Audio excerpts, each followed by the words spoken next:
인공지능을 이용해서 동화를 만들고 싶은데 어떤 과정을 통해서 만들 수 있을까? 챗 GPT 기술을 이용하면 돼. 원하는 주제를 입력하면 자동으로 동화를 만들어줘. 네, 여러분, 챗GPT에 대해서 한 번도 다 사용 한번 해보셨죠? 그런데 사용하는 원리가 무엇일까요? 이번 시간에는 그 원리가 무엇인지, 개념에 대한 거, 또한 현장에서의 숨어있는 통찰력, 그 내용을 중심으로 우리가 공부를 하고요. 또 어떻게 잘 사용할까? 또 내가 기본에 사용하는 사람보다 다른 사람보다 좀 더 빠른 속도에 사용하는 방법, 또 응용하는 방법, 그 중심으로 해서 이 강좌들을 시작하겠습니다.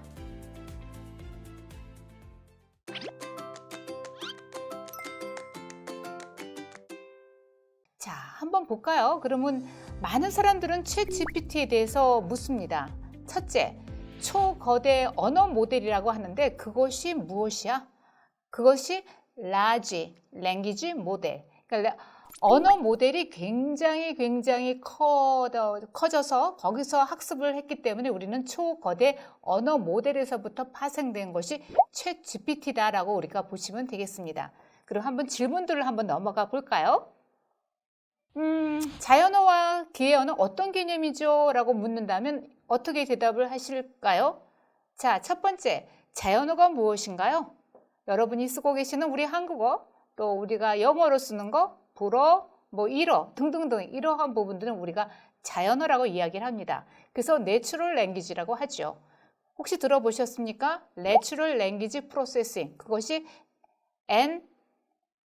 NLP. 보통 우리가 그 방법이 인공지능에서도 굉장히 많이 쓰이는 프로세싱이라고 볼 수가 있겠습니다. 그러면 기계어는 과연 무엇일까요? 기계와 소통하는 언어다. 그렇죠. 우리가 이제 일반적으로는 그렇게 해석할 수가 있죠. 근데 그것을 어떻게 우리가 이루어졌을까요? 그 내용은 0과 1로 이루어졌다. 그러니까 우리가 컴퓨터를 가장 배우기 첫 시작에 하는 것은 우리가 이진수를 배우게 되겠죠? 그 이진수는 0과 1로 이루어졌다. 그렇기 때문에 우리가 기계어의 가장 기본의 기초라고 보시면 되겠습니다. 두 번째 질문입니다. 챗GPT는 어떤 알고리즘으로 이루어졌어요? 우리가 지금 자연어, 한국어, 영어로 입력을 챗GPT에 하게 되면 어떻게 이루어질까요? 한번 한 단계 한 단계 한번 따져보도록 하겠습니다. 언어가 이제 자연어가 입력이 됩니다. 그러면 입력된 것은 이제 서버로 전달이 돼야 되는데 우선 입력됐었을 때 컴퓨터에 들어갈 때부터가 이제 시작이에요. 거기서 각 단어마다 어떻게 될까요? 우리가 기계어로 이제 전환을 해야 되겠죠? 그래서 단어마다 고유의 숫자가 이제 붙게 됩니다. 그러면 붙는 그 숫자를 붙는 것을 우리는 토큰화라고 합니다. 아마 들어보셨을 거예요. 근데 그게 굉장히 생소하셨을 거라고 제가 생각이 드는데요. 우리가 단어마다 자연어에서 쓰는 단어마다 숫자로 이제 넘버링을 시키는 거죠. 이제 그것을 우리는 이제 토큰화라고 이야기를 하고요. 그 토큰화된 숫자를 가지고 처리를 하고 그 결과를 다시 언어로 바꿔서 출력을 하는 것을 그런 알고리즘을 우리가 GPT가 하고 있다는 것을 우리가 알 수 있습니다. 또 여러분 들어보셨어요? 말뭉치라는 말 들어보셨습니까? 자연 언어 연구를 하기 위해서 특정한 이제 목적을 가지고 언어의 그 표본을 추출해서 그 집합을 만드는 것을 우리는 말뭉치라고도 이야기를 합니다. 그래서 우리가 이제 학습을 하기 위해서 이제 데이터들을 우리가 구축하는데요. 이제 거기서 파생됐다고 보시면 되겠죠. 자, 과거에 우리가 챗봇이 있었어요. 그렇죠? 지금 우리가 쓰고 있는 건 챗 GPT죠. 두 가지 한번 이제 따져볼까요? 모두가 챗봇을 사용하는 경험은 다 있을 거로 기억이 되는데요. 예를 들어서 밤늦게 은행 업무를 볼 때 무엇을 도와드릴까요? 하고 챗봇이 등장하거나 또 일반적으로 다른 사이트에 갔었을 때 보면 항상 옆에 여행 사이트에 보면 옆에 꼭 챗봇이 등장해서 무엇을 도와드릴까요? 하면서 굉장히 편리한 시스템을 제공하는 경험을 모두 해보셨을 겁니다. 자, 기존의 챗봇은요, 단어를 위주로 키워드만 골라내어가지고 답변이 이제 나올 수 있는 것들을 다 정리를 해서 이제 우리가 흔히 말하는 정답을 정해 놓은 거죠. 그래서 제가 키워드로 나 미국에 여행 가고 싶어 라고 제가 이제 입력을 하게 되면 뭐 그동안 이제 뭐 10가지 이상의 이제 정답을 가지고 있으면 하나씩 풀어간다고 보시면 되겠습니다. 그러면 챗GPT는 어떻게 차이가 날까요? 기본적으로 방대한 양의 자료를 가지고 우리가 보통 구글링을 하죠. 이제 그러한 자료들을 다 모아서 학습을 하게 됩니다. 그러면 거기에서 정해진 답을 내놓는 것이 아니라 확률적으로 맞는 대답을 내놓게 됩니다. 이제 그 내용들은 우리가 이제 원리를 배우면서 뒤에서 설명하도록 하겠습니다. 단지 챗봇과 챗GPT의 차이를 구분하시면 되겠습니다. 자, 그러면 이제 제가 질문을 할게요. 오늘 날씨가 맑아서 너는 어떻게 생각해? 챗GPT의 답변의 원리는 다음과 같아요. 날씨 다음에 올 단어가 무엇이지? 그 단어의 확률이 가장 높은 것을 제공을 하게 됩니다. 그래서 날씨가 맑아. 그러면 뭐 피크닉을 가든지 뭐 등등등의 많은 사람들이 탑재를 해놓은 것이 있을 겁니다. 즉 거기서부터 이제 확률적으로 가장 높은 단어를 우리한테 제공하고 있다는 거죠. 그래서 우리가 여기서 확률 계산이 들어가게 되는 거죠. 그래서 챗GPT의 가장 큰 장점은 확률 기반으로 대답을 제시한다라고 보시면 되겠습니다. 자, 세 번째 질문입니다. 챗GPT와 빅데이터는 어떤 관계를 가지고 있지? 우선 빅데이터 측은 머신러닝, 딥러닝에서 우리가 많이 이제 사용을 하게 됩니다. 데이터가 많으면 많을수록 결과는 매우 좋다라고 우리가 이제 대략 이제 결론을 내렸는데요. 우리가 이제 그 내용과 더불어서 챗GPT가 더욱더 확률적으로 높은 확률을 가질 수 있는 것, 정확한 대답을 할 수 있는 것은 데이터가 많으면 많을수록 더 좋다는 것을 우리가 알 수 있고요. 그 많은 데이터를 효과적으로 학습해서 분류하는 것을 말하게 된다고 볼 수 있게 되겠습니다. 그러면 이제 단순 검색과 챗GPT는 또 어떤 차이가 있을까요? 일반적으로 우리가 검색이라는 것은 우리가 원하는 대답을 우리가 이제 그냥 검색을 하고 나온 데이터에서 우리가 선택을 하게 되겠죠. 그런데 챗GPT는 검색한 내용들을 우리의 질문에 맞춰서 대답이 나오는 게 큰 장점이 되겠죠. 그래서 어떤 프로그램을 짜고 싶은데 우리가 프로그램을 짜려면 어떻게 될까요? 우리는 검색을 합니다. 파이썬의 어떤 프로그램들을 좀 검색을 하면 쭉 리스트가 나오죠. 그러면 우리는 거기서 선택을 하게 된단 말이에요. 그런데 챗GPT는 아예 그 프로그램을 짜줘 라고 하면 스스로 프로그램을 짜주는 역할까지 하고 있습니다. 그럼 굉장히 챗GPT가 파워풀한 것은 우리가 이제 아마 사용을 해보셔가지고 아니면 뉴스를 통해서 굉장히 많이 노출되어 있는 정보를 통해서 알고 계시는데요.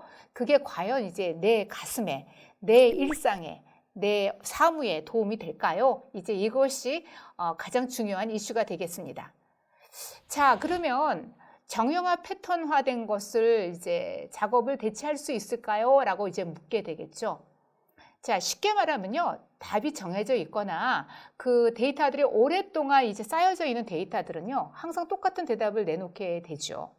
예를 들어서 법률 같은 경우 어떻습니까? 법전에 대한 데이터를 다 입력이 된다면 굉장히 정확하게 될 것입니다. 그래서 예를 들어서 변호사를 대체할 수 있는 것도 한 예가 되겠고요. 판사, 또 반복적으로 작업을 하는 일련의 코딩 프로그래머들도 대체할 수 있을 것이라고 우리가 예상을 하고 있습니다.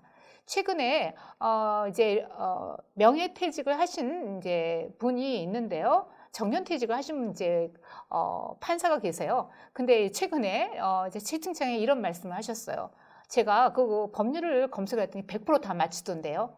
이렇게 챗GPT가 파워풀하다는 것이 과거에 흐름 없이 쭉 추측되어 있는 그런 자료들을 가지고 우리가 입력을 했었을 때는 굉장히 정확하게 확률이 높다는 것을 우리가 알 수 있습니다. 자, 그런데 이제 처우에도 이제 말씀을 드리겠지만 트렌디한 거, 최근 뭐 기사들 이러한 부분도 새롭게 신종호 이런 부분에서는 굉장히 좀 약하다는 것을 우리가 알 수 있습니다. 자, 다음 한번 질문 볼까요? 그렇다면 인간의 직업을 위협하고 있나요? 어떻습니까? 제가 좀 전에 말씀드렸죠? 챗GPT를 할 때 질문이 굉장히 중요하다. 그 중요한 것은 사람이 한다. 그래서 결론적으로는 최종적인 판단을 내리는 것은 사람이 하기 때문에 최종적인 결정자는 인간이다. 사실은 질문에 따라서 이 대답들이 다르기 때문에 이러한 영역이 이제 인간의 능력에 따라서 이제 변별력이 있을 수가 있게 되겠습니다.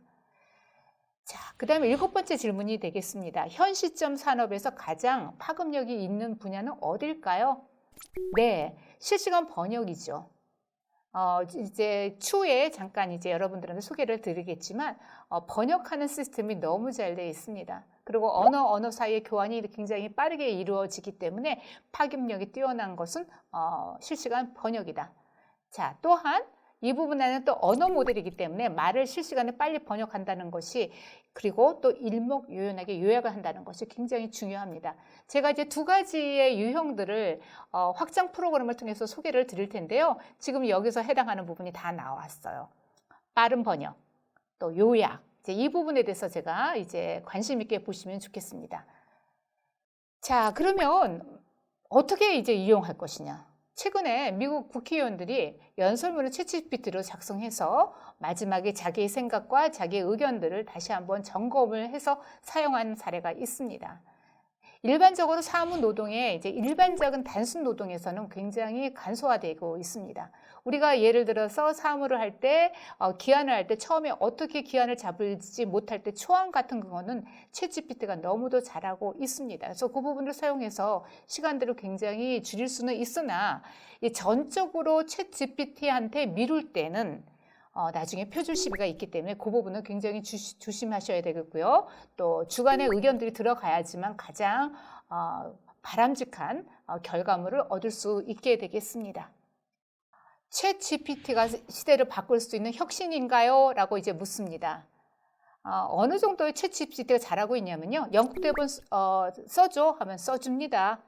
동화 스토리 만들어줘. 제가 나중에 이제 잠깐 보여드릴 동화도 마음대로 써줍니다. 우리가 원하는 작업을 효율성 있게 높은 효율성을 만들어줍니다. 이게 바로 혁신이에요. 그래서 원하는 정보를 더 맞춤화할 수 있고요. 또 작업 효율성을 상승 효과를 낼 수 있기 때문에 챗GPT는 시대를 바꿀 혁신을 제공하고 있다라고도 우리가 볼 수 있게 되겠죠. 자, 그러면 이제 2번째 챗GPT 원리를 한번 들어가 보겠습니다.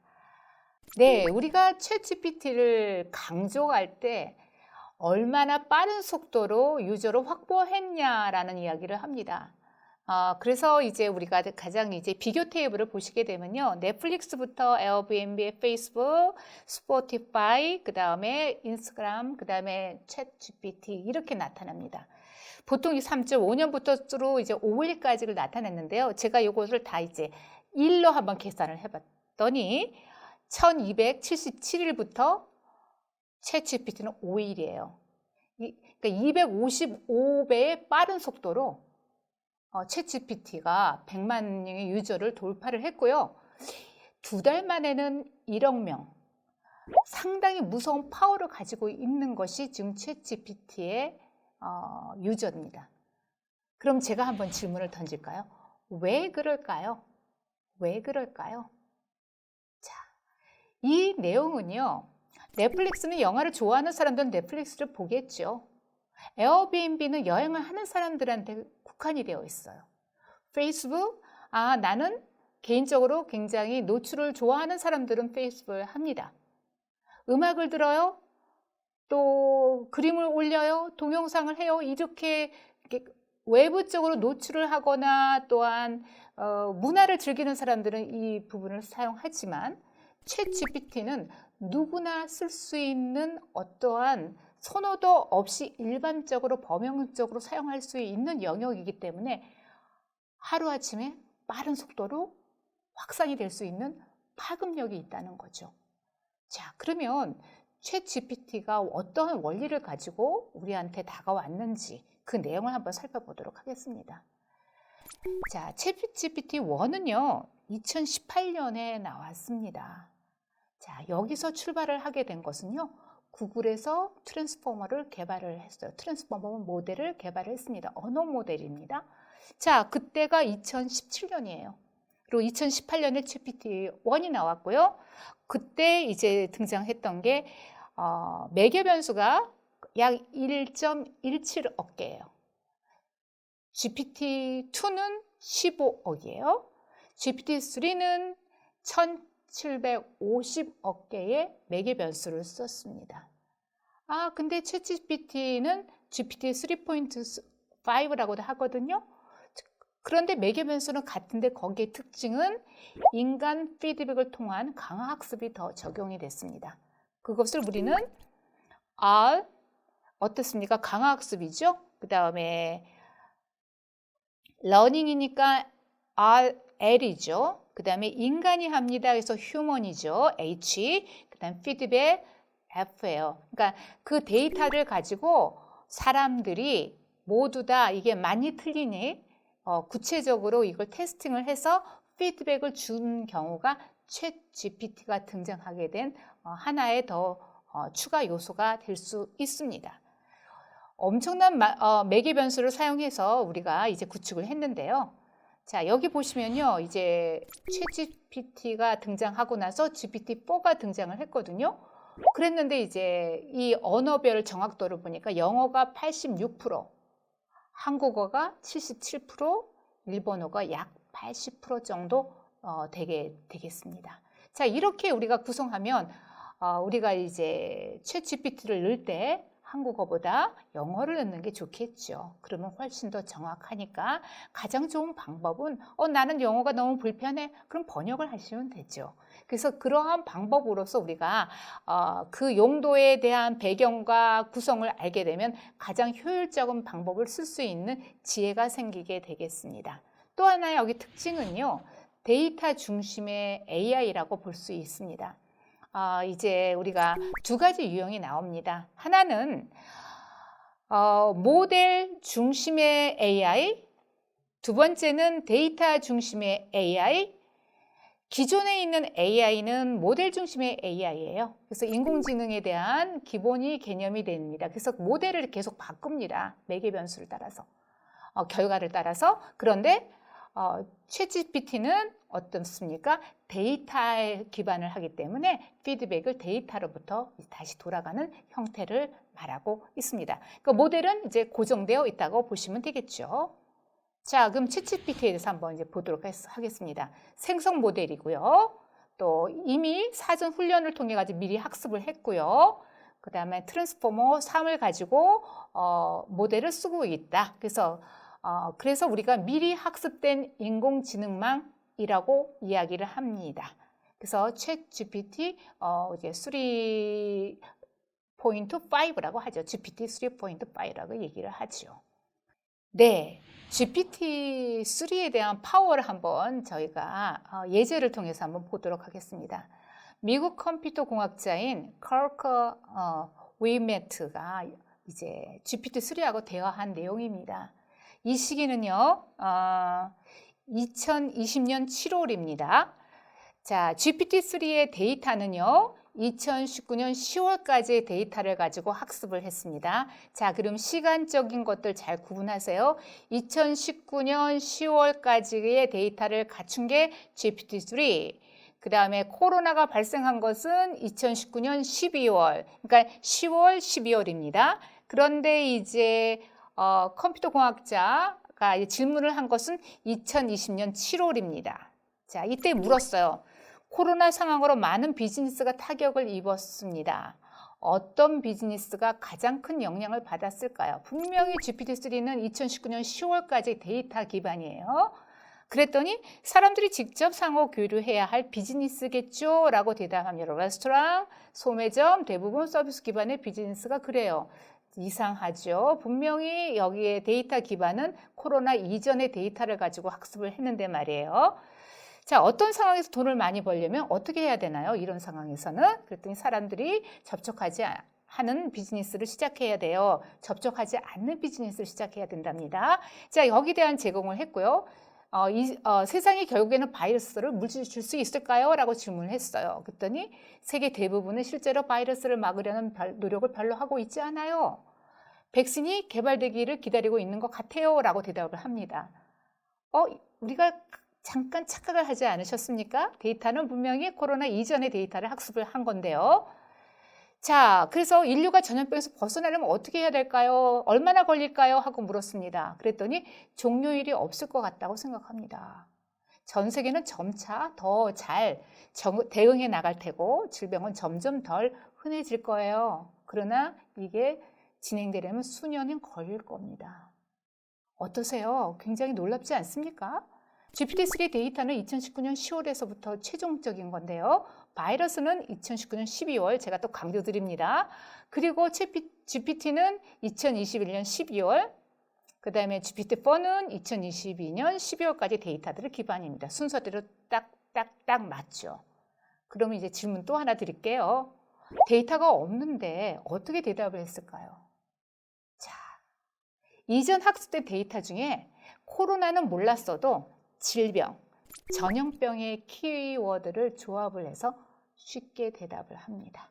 그런데 지금 우리가 경험했던 코로나의 그 경험과 대응 방책이 거의 유사하게 나왔어요. 자, 기존 기술의 인공지능망을 키워드로 해서 데이터의 양을 늘려서 이제 GPT-3가 굉장히 파워풀하게 우리한테 그 예시를 제공했습니다. GPT-3는요, 학습 비용만 무려 50억이 들어요. 그리고 4,990억 개의 책, 인터넷 기사, 데이터를 학습을 하고요.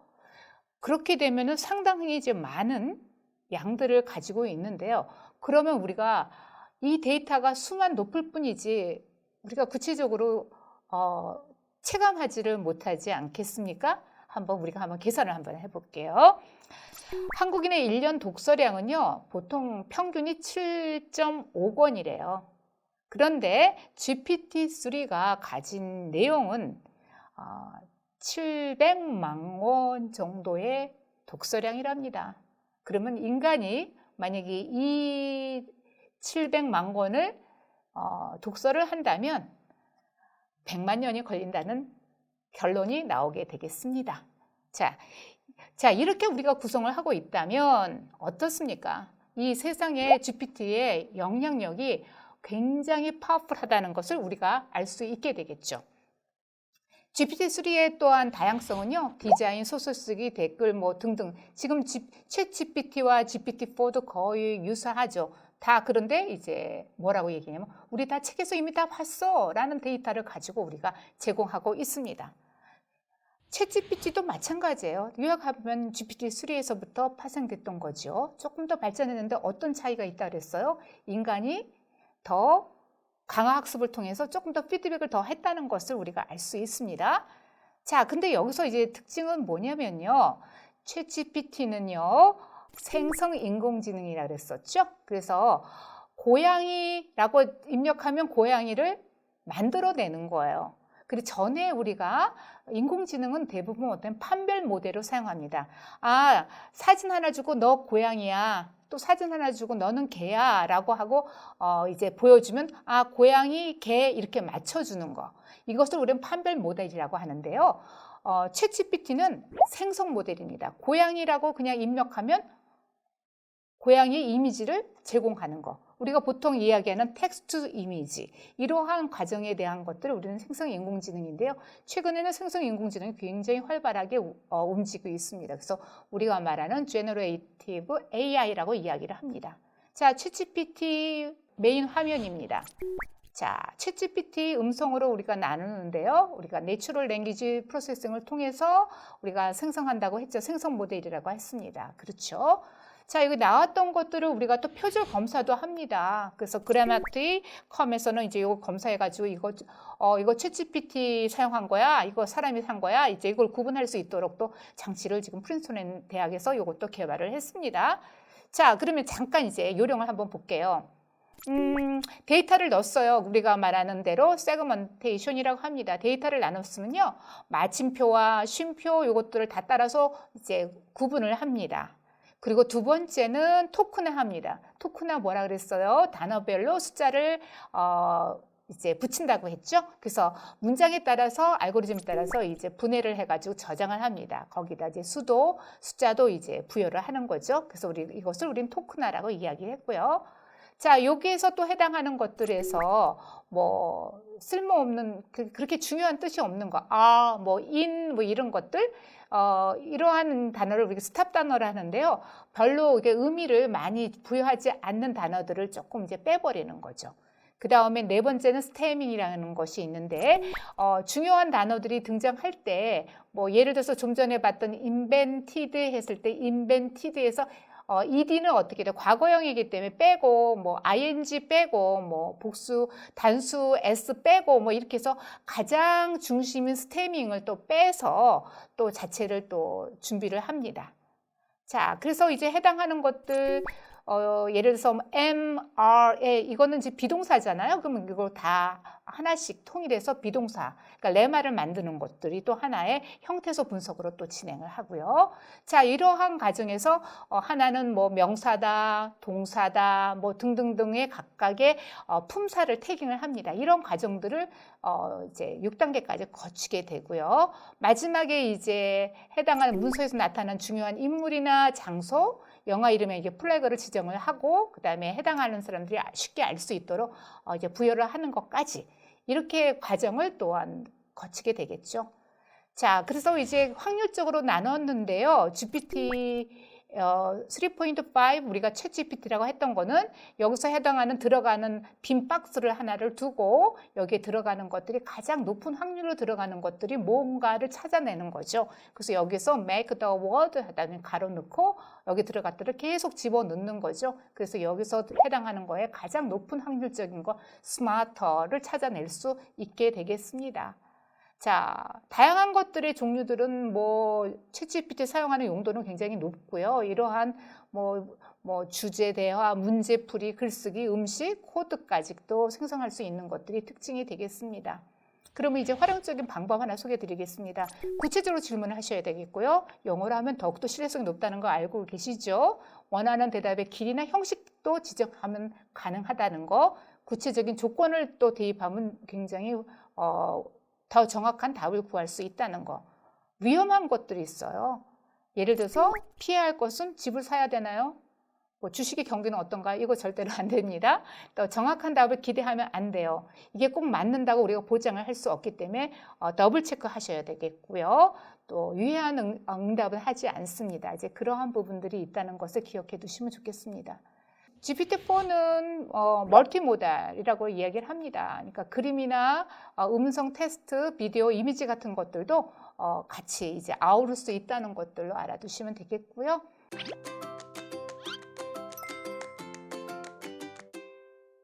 사용하는 방법들을 잠깐 소개해 드리겠습니다. 우선 챗GPT 사용하는 방법 들어가셔서 지금 이제 사용하는 것 아마도 다 사용 한번 해보셨을 텐데요. 제가 키워드입니다. 우선은 크롬을 사용하시고요. 크롬에서 웹스토어에 가시면 우리가 해당하는 프롬프트 지니 요 다운 하나 받으세요. 그래서 확장 프로그램 더보기 이것은요. 좀 전에 제가 강조드렸듯이 한국어로 집어넣었을 때는 어떻습니까? 77%, 76% 정도 되는데 77% 되는데 영어로 했을 때는 88% 정도 더 정확도가 있죠. 근데 번번이 영어로 번역하려니까 너무 힘들잖아요. 그래서 이 프롬프트를 여러분들이 확장에 다운을 받으시면 얼마나 용이한 거를 제가 보여드릴게요. 두 번째 하나 더 정보를 드리겠습니다. 유튜브 아티클, 그 다음에 서머리 powered by 챗GPT 요거 하나 더 확장하는 거 두 가지를 제가 추천드리겠습니다. 요것은요 제가 이제 실습으로 잠깐 보여드리겠습니다. 아까 지니 프롬프트 다운 받으셨죠? 여기 보면요 프롬프트 지니가 자동 모드로 영어로 번역을 해드립니다. 이렇습니다. 그러면 제가 이렇게 쓰겠습니다. 왜 데이터 리터러시를 교육을 받아야 될까? 제가 한번 써보겠습니다. 왜 데이터 리터러시 교육을 받아야 하나요? 라고 질문을 하겠습니다. 자, 그리고 제가 엔터 할게요. 자, 자기가 번역을 하고 자동으로 영어로 생성하고 그 다음에 한글어로 번역을 했어요. 이게 아까 제가 추천드렸던 부분입니다. 자, 그러면 가장 효율적이고 가장 높은 확률로 영어로 묻는 것은 내가 번역기를 바로 찾아내는 것이 아니라 내가 확장 프로그램을 설치를 하고 내가 원하는 것들을 치면, 한국어로 치면 자기가 알아서 번역을 해서 영어로 묻고 영어 답하고 내가 읽을 수 있도록 한글로 결과물을 제공합니다. 아까 맞춤형이라는 혁신적인 거에 질문 드렸었죠. 맞춤형으로 제공하고 있습니다. 그렇죠? 자, 여기저기 보시면 리터러처 교육은 지금은 데이터 중심에서 세계적으로 지금 각광을 받는 타이밍이다라는 거에 대한 아주 장장의 결과들을 이야기를 합니다. 제가 또 하나 소개를 드릴게요. 유튜브를 잠깐 보시게 되면요. 여기 또 좀 전에 유튜브 아티클 서머리 챗 GPT 했었죠. 영어에 대한 강연을 할 때 그것을 구체적으로 읽을 필요가 없어요. 여기 있는 챗 GPT 클릭을 하시면요. 여기에 좀 전에 강연자들이 읽었던 강연들이 그대로 요약해서 나오고요. 그 다음에 거기에 대한 부분에 대한 강연이 바로 생성이 됩니다. 이렇게 챗 GPT가 어디서나 유튜브에서도 연결된 것들을 굳이 영어를 몰라도 생성됐던 것들을 요약본까지 제공을 하고 있으니 우리는 데이터 리터러시를 안다면 얼마나 다른 사람들보다 빠르게 경쟁력 있는 정보를 획득할까요? 자, 이렇게 챗 GPT를 효율적으로, 실용적으로, 맞춤형으로 사용하실 수가 있게 되겠습니다. 가장 중요한 것은 챗 GPT의 원리입니다. 데이터 중심의 AI의 챗 GPT 굉장히 활용하게 수업 시간에 활용하시면 많은 도움이 되실 겁니다. 자, 요거 하나 더 소개할게요. 요것은 우리 가족의 우리 꼬마 친구, 우리 손자한테 이번 생일 선물로 제가 만들려고 하는 그림 동화예요. 자, 챗 GPT한테 물었어요. 지금 5살짜리 꼬마인데 가족들과 정글로 여행을 가는 걸 원해요. 그래서 할머니, 할아버지, 엄마, 아빠, 여동생, 또 사촌, 그래서 고모, 고모부까지 같이 정글을 떠나는데 스토리를 만들어줘. 그랬더니 굉장히 재미있게 만들어줬어요. 그 중에 하나를 제가 앞에 발췌를 해가지고 왔습니다. 그림은요, 텍스트 생성 AI를 통해서 웹툰을 만들어줘 했더니 이렇게 결과가 나오게 되네요. 그래서 마땅한 것을 이런 스토리를 만들었습니다. 자, 그리고 이제 그 중앙국립과학관에 가면요, 챗 GPT 사용하는 것들이 굉장히 4분만짜리 짤방이 있거든요. 그걸 보시면 훨씬 더 또 용이하게 사용하실 수 있겠습니다.